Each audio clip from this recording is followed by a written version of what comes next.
اعوذ باللہ من الشیطان الرجیم بسم اللہ الرحمن الرحیم الحمدللہ رب العالمین والصلاة والسلام علی رسولہ النبی الکریم۔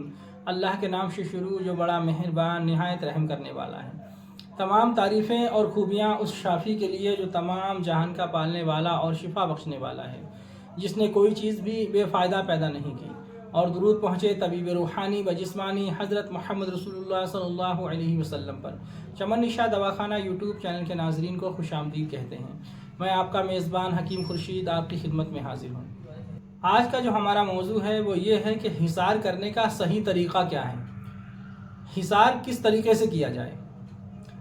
تو بہت ساری کتابوں میں آپ نے دیکھا ہوگا عاملین جو ہے حصار کرنے کے بارے میں بتاتے ہیں۔ عمل کرنے سے پہلے حصار کرنے کے لیے کہا جاتا ہے، تو اس میں یہ لکھا ہوتا ہے کہ آپ اپنے ارد گرد ایک دائرہ کھینچ لیں، ایک ریکھا کھینچ لیں، اسی کو حصار کہا جاتا ہے۔ لیکن وہ کس طریقے سے کیا جائے اس کا پریکٹیکل طریقہ نہیں ہوتا ہے۔ تو کتاب کے اندر جو طریقہ لکھا ہوتا ہے وہ حصار کرنا لکھا ہوتا ہے کہ آپ حصار کریں، کس طریقے سے کریں پوری بات اس میں نہیں ہوتی ہے۔ تو آج ہم آپ کو حصار کرنے کا صحیح طریقہ بتائیں گے، جس سے انشاءاللہ آپ کو عمل میں ناکامی نہیں ہوگی۔ حصار اگر آپ کا مضبوط ہے تو آپ عمل میں کامیاب ہو سکتے ہیں۔ اگر آپ کا حصار درست نہیں ہے، حصار آپ کا ٹھیک نہیں ہے، تو پھر آپ کے لیے بہت بڑا خطرہ بن سکتا ہے۔ حصار عمل میں بہت ضروری ہے۔ جو عامل عمل کرنے جا رہا ہے، جو عمل کرنا چاہتا ہے، سب سے پہلے اس کے اندر اس کی قوت ارادی بہت مضبوط ہونا چاہیے۔ اس کا یقین اس بات پر پکا ہو بالکل کہ اللہ کی مرضی کے بغیر کوئی پتا نہیں ہل سکتا، کوئی چیز بھی مجھے حصار کے اندر نقصان نہیں پہنچا سکتی۔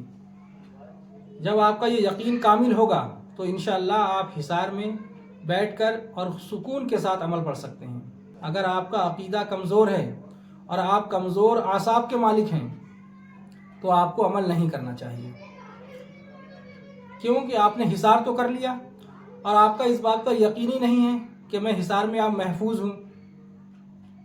اب آپ کے سامنے کوئی شیاطین حاضر ہو جاتی ہے تو آپ جو ہے ڈر کے حصار سے بھاگ سکتے ہیں، کیونکہ آپ کا یقین اس بات پر کامل نہیں ہوگا کہ مجھے حصار میں کوئی بھی چیز نقصان نہیں پہنچا سکتی، تو آپ جو ہے حصار سے نکل سکتے ہیں۔ اسی لیے سب سے پہلے آپ کا یقین کامل ہونا چاہیے اللہ کی ذات پر کہ اب مجھے حصار کے اندر کوئی بھی شے نقصان نہیں پہنچا سکتی اور نقصان پہنچا بھی نہیں سکتی ہے۔ حصار کیا ہی اس لیے جاتا ہے۔ آپ کو حصار کے اندر کوئی بھی طاقت، کوئی بھی ارواح، کوئی بھی شیاطین آپ کو کوئی بھی ضرر نہیں پہنچا سکتی۔ بس آپ جو ہے ہمت اور ساہس کے ساتھ اپنا کام کرتے رہیں۔ تو حصار جو ہے کس طریقے سے کیا جاتا ہے میں آپ کو آج صحیح طریقہ بالکل کر کے دکھاتا ہوں، جس کو پریکٹیکل بولتے ہیں، وہ آج میں آپ کو کر کے دکھاؤں گا کس طریقے سے حصار کیا جاتا ہے۔ تو سب سے پہلے جب آپ عمل پڑھنے کے لیے بیٹھیں تو آپ نے پہلے اپنے گھر کا حصار کرنا ہے، جہاں آپ کا پریوار رہتا ہے، جہاں آپ کی فیملی رہتی ہے، کیونکہ وہ بہت ضروری ہے۔ یہ باتیں کتابوں میں درج نہیں ہوتی ہیں، یہ باتیں بزرگوں کی بارگاہ سے حاصل ہوتی ہیں، یہ نکتے کی باتیں ہیں۔ اب گھر پر حصار کیسے ہوگا؟ آپ تو عمل کہیں اور کر رہے ہیں، گھر آپ کا کہیں اور ہے، تو اس کا طریقہ یہ ہے کہ آپ نے آیت الکرسی 3 مرتبہ پڑھ کر اپنے شہادت کی انگلی پر جو ہے دم کر لینا ہے، اور اپنے گھر کا تصور کر کے اپنے گھر کو خیال میں لا کر ایک کونے سے شروع کریں اپنے گھر کے، اور اس طریقے سے 3 مرتبہ جو ہے خیالوں میں ہی آپ اس کو گھما دیں انگلی کو، بس یہ آپ کے گھر کا حصار ہو گیا۔ اس کے بعد میں آپ کو اپنا بدنی حصار کرنا ہے۔ بدنی حصار سے فائدہ آپ کو یہ ہوگا کہ اگر کسی وجہ سے آپ کا جو ارد گرد حصار ہے، جس حصار میں آپ بیٹھے ہوئے ہیں، جس ریکھا کے اندر آپ بیٹھے ہوئے ہیں، اگر کسی وجہ سے آپ کو خوف بہت زیادہ ہو گیا اور آپ ڈر کے اگر اس میں سے بھاگ نکلے، اگر آپ خوف کی وجہ سے حصار سے باہر بھی چلے جاتے ہیں، تو آپ کو بہت زیادہ نقصان نہیں اٹھانا پڑے گا، اس لیے کہ آپ کا بدنی حصار ہوگا۔ آپ کو تھوڑے بہت نقصانات تو ہوں گے، لیکن آپ کی جان کا نقصان نہیں ہوگا انشاءاللہ، کیونکہ آپ کا بدنی حصار ہوگا۔ اسی لیے بدنی حصار کر لینا بہت ضروری ہے عمل پڑھنے سے پہلے، یہ بات بالکل ذہن نشین کر لیں۔ بدنی حصار میں وہی پڑھنا ہے جو آپ نے اپنا حصار کرنا ہے. وہ کیا پڑھنا ہے میں آپ کو بتا دیتا ہوں. اس کو بعض عاملین نے حصار سلیمانی بھی لکھا ہے کہ اس کو حصار سلیمانی کہتے ہیں. وہ کیا ہے، آپ نے جو ہے 3 مرتبہ چاروں قل پڑھنے ہیں اور 3 مرتبہ آیت الکرسی پڑھنی ہے. چاروں قل کون سے ہیں؟ وہ یہ ہے قل یا ایھا الکافرون، قل ھو اللہ احد، قل اعوذ برب الفلق، قل اعوذ برب الناس. یہ 4 قل ہیں جو قرآن کے آخر میں ہیں. تو آپ نے یہ چاروں قل 3 مرتبہ پڑھنے ہیں اور آیت الکرسی 3 مرتبہ پڑھ کے اپنے ہتھیلیوں پہ دم کر کے اپنے پورے جسم پہ جو ہے پھیر لینا ہے اچھے سے، اور اپنے اوپر بھی دم کر لینا ہے اس طریقے سے. یہ آپ کا بدنی حصار ہو گیا. اس حصار سے انشاءاللہ تعالی آپ محفوظ رہیں گے اگر آپ حصار سے باہر نکل جاتے ہیں، دائرے والے حصار سے. اب حصار تیسرا، ایک آپ کے گھر کا حصار ہو گیا، ایک آپ کا بدنی حصار ہو گیا.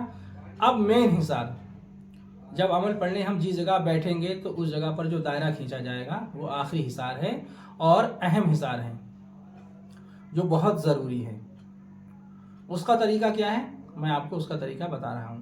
جس کمرے میں آپ عمل پڑھنے بیٹھ رہے ہیں، جو کمرہ آپ نے عمل پڑھنے کے لیے انتخاب کیا ہے، وہ کمرہ بڑا ہونا چاہیے، وسیع ہونا چاہیے. اگر چھوٹا ہوگا، تنگ ہوگا تو اس میں خوف زیادہ آتا ہے. جو حصار آپ اپنے چاروں طرف کریں گے ارد گرد، وہ حصار بڑا ہونا چاہیے. وہ ریکھا جو ہے بڑی ہونا چاہیے، دور تک ہونی چاہیے پھیلی ہوئی. اس میں کیا ہوگا کہ آپ کو خوف کم آئے گا، اس میں آپ کو ڈر کم محسوس ہوگا. اگر آپ کا حصار چھوٹا ہوگا تو جو شیاطین، جو ارواحیں وہاں پر جمع ہوں گی، جب وہاں پر آئیں گی تو آپ کو ایسا لگے گا یہ بالکل ہمارے اوپر چڑھی آ رہی ہیں، کیونکہ بالکل قریب ہوں گی آپ کے. آپ کا حصار چھوٹا ہوگا تو جب حصار کے بالکل قریب ہوں گی تو وہ آپ کے قریب دکھائی دیں گی، تو اس سے آپ کو خوف بہت زیادہ ہوگا، آپ ڈر جائیں گے کیونکہ وہ زیادہ قریب ہوں گی. اور جب حصار بڑا ہوگا، دور تک پھیلا ہوا ہوگا، تو آپ کا اور ان کا کافی فاصلہ ہوگا، وہ دور سے دکھائی دیں گی آپ کو، تو آپ کو خوف کم ہوگا، ایسے میں ڈر کم لگتا ہے. اسی لیے حصار جو ہے وہ بڑا ہونا چاہیے. اور حصار جو ہے کچی زمین پر ہو تو بہت زیادہ اچھا ہے، کیونکہ کچی زمین پر حصار بہت اچھے سے ہو جاتا ہے. میں آپ کو اس کا پریکٹیکل طریقہ بتا رہا ہوں. تو دیکھیے آپ نے کرنا کیا ہے. آپ یہ دیکھ رہے ہیں، یہ آپ دائرہ آپ کو دکھائی دے رہا ہے. تو اگر کچی مٹی نہیں ہے، فرش ہے، تو آپ اس طریقے سے فرش پر کیا کریں، آپ یا تو آٹا چھڑک سکتے ہیں آپ سفید، اور یا پھر سوکھی مٹی بھی آپ ڈال سکتے ہیں اوپر سے اس طریقے سے، جیسے میں نے یہ ڈال رکھی ہے آپ کو دکھانے کے لیے. ٹھیک ہے، اس طریقے سے آپ جو ہے مٹی وغیرہ ڈال دیں یا پھر آٹا بھی ڈال سکتے ہیں. اچھا، بیچ میں یہ جگہ ہے، آپ اندر رہ کر حصار کریں گے.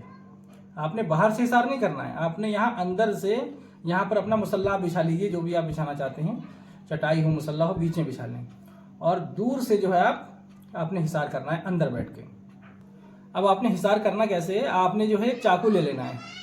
ٹھیک ہے، آپ نے ایک چاقو لینا ہے. اچھا، چاقو جو ہے فرش پہ تو وہ گڑ نہیں سکتا، تو اب اس کو کیا کرنا ہے، آپ نے کرنا یہ ہے کہ ایک کف کے اندر آپ نے آٹا لینا ہے. ٹھیک ہے، وہ آٹا بھی یہاں رکھ دینا اس طریقے سے، جہاں سے میں نے حصار کھینچ رکھا ہے اس طریقے سے.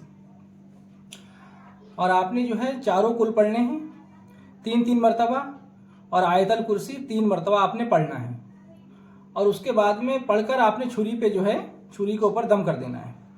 چھری پہ دم کرنے کے بعد میں آپ نے جو ہے یہاں سے کف سے شروع کرنا ہے. آپ چاہیں اس میں آپ سوکھی مٹی بھر لیں اور چاہیں آٹا بھی بھر سکتے ہیں، اور اس طریقے سے چاروں طرف ڈال بھی سکتے ہیں جیسا میں نے ڈال رکھا ہے.